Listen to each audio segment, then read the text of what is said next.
Assalamualaikum students, welcome to Easy Accounting MGT 101. In our previous lecture, we have discussed in detail the concepts of invoice, the treatment of invoice in buyer and seller book. I hope these concepts are clear in your mind, and now we are moving to some new articles. Today we are going to discuss subdivisions of journals.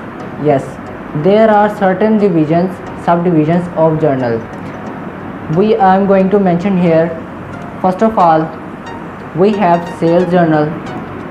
Secondly, we have purchase journal. Third, we have journal for sales and purchase return. And in fourth, cash journal, journal in fifth.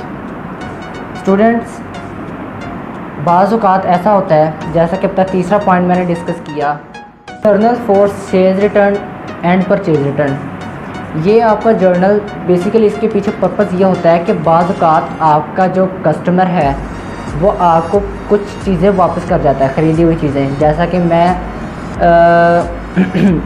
एक microwave oven share करता हूँ किसी customer को, after 2 days 3 days वो मेरे पास दोबारा आ जाता है उसी ओवन के साथ और मुझे कहता है भाई साहब ये रिटर्न कर लीजिए। क्यों? क्योंकि उसमें किसी किस्म का टेक्निकली कोई फॉल्ट होता है, ठीक है।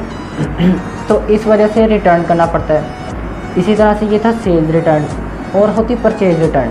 परचेज रिटर्न बेसिकली पहले भी आपसे डिस्कस हो चुकी है इस बारे में बातें, आज फिर से आपको रिमाइंड करवा देता हूँ कि परचेज रिटर्न वो होता है कि आपको पीछे से जो सप्लाई आ रही है आपकी चीज़ों की, अगर आप एक दुकानदार हैं, आपकी चीज़ों में कोई कुछ चीज़ें ऐसी हैं जो डिफ़ॉल्टी हैं, जिनमें कुछ ना कुछ नुक्स है, किसी की सील ब्रोकेज है, किसी में लेबलिंग नहीं है, किसी में प्रोडक्ट किसी और कैटेगरी का आ गया, तो आप वो क्या करेंगे, रिटर्न कर देंगे सप्लायर को। तो इस सूरत में हम जर्नल कैसे प्रिपेयर करेंगे वो भी आज हम देखेंगे। दोस्तों, वन बाय वन मैं इन सबको डिस्कस करूँगा। सबसे पहले हमारे पास है सेल्स जर्नल। इसका क्या पर्पज़ है? For sales transaction we use sales journal in which only credit transactions for sales are recorded. आपका सेल्स जर्नल है जिसमें आप क्रेडिट ट्रांजैक्शन सेल के लिए रिकॉर्ड करते हैं, ठीक है। इसमें आप कैश सेल नहीं बल्कि क्रेडिट सेल, यानी कि जो आपसे उधार पर सेल हुई है, जो आपको कह कर गए हैं आपके कस्टमर कि हम 10 दिन में, 15 दिन में, 7 दिन में आपको इसकी पेमेंट फाइनलाइज कर देंगे, वो उस तरह की सेल्स की ट्रांजैक्शन आप इस तरह के डिवीज़न में नोट करेंगे।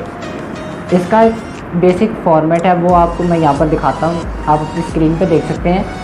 First of all we have date, then we have name of debtors.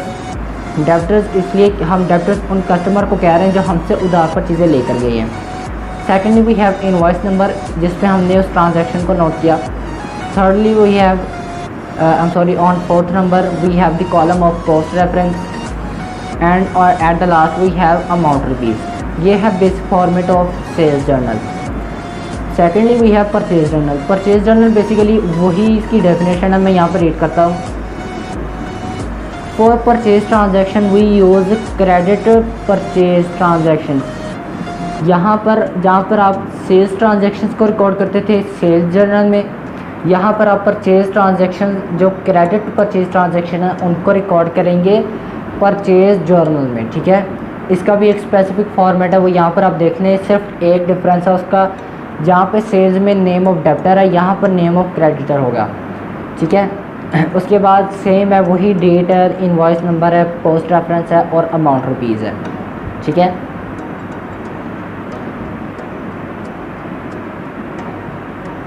यहाँ पर आपके पास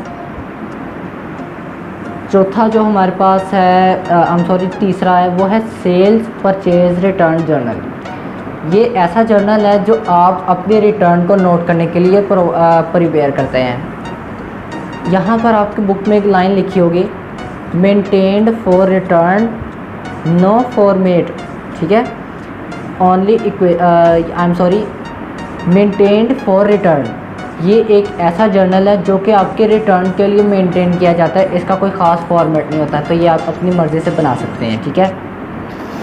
इसकी सिर्फ एक इक्वेशन होती है जो आपकी यहाँ पे स्क्रीन में स्लाइड में दिखाई जा रही है। Goods sold on credit minus return by customer. जो चीज़ें आपने गुड्स क्रेडिट पे सोल्ड की थी उसको माइनस कर देना है रिटर्न में, जो आपको कस्टमर रिटर्न करके गया था। ये तो था आपकी कस्टमर की तरफ से, ये यानी कि सेल्स रिटर्न है। जबकि परचेज रिटर्न का फार्मूला क्या है, गुड्स परचेज ऑन क्रेडिट, जहाँ पर सोल्ड ऑन क्रेडिट था पहली क्वेश्चन में, वहाँ पर क्या purchase on credit minus return to supplier. ठीक है, जो आपने अपने सप्लायर को रिटर्न कर दी, ये अमाउंट आपने इसमें माइनस कर देनी है। ये था हमारा sale purchase return journal. Fourthly we have cash journal, जिसमें कि आप सिर्फ कैश के ट्रांजैक्शन को रिकॉर्ड करते हैं। जहाँ पर परचेज जर्नल है वहाँ पर क्रेडिट परचेज, जहाँ सेल जर्नल है वहाँ पर क्रेडिट सेल, जहाँ कैश जर्नल है वहाँ पर कैश की ट्रांजैक्शन।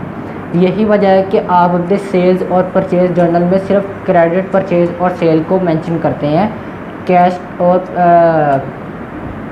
परचेज और कैश सेल को मेंशन नहीं करते, क्योंकि इसकी एक अलग से क्लास है कैश जर्नल। ये थी आपकी फोर्थ टाइप। फिफ्थ टाइप है जो कि लास्ट टाइप है, जर्नल। इसकी डेफिनेशन है all remaining transaction are recorded in journal, कि आपकी फाइनेंशियली जितनी भी बकिया ट्रांजैक्शंस हैं वो आप इस सब डिवीज़न में क्लासिफाई करेंगे। तो दोस्तों बहुत ही सिंपली कॉन्सेप्ट था, इसके कोई ज़्यादा डिटेल भी नहीं है, बहुत इजी कॉन्सेप्ट है। आई होप आपको आज के लेक्चर की अच्छे से समझ आई होगी। अगले लेक्चर के लिए मुझे इजाज़त दीजिए। अल्लाह हाफ़िज़।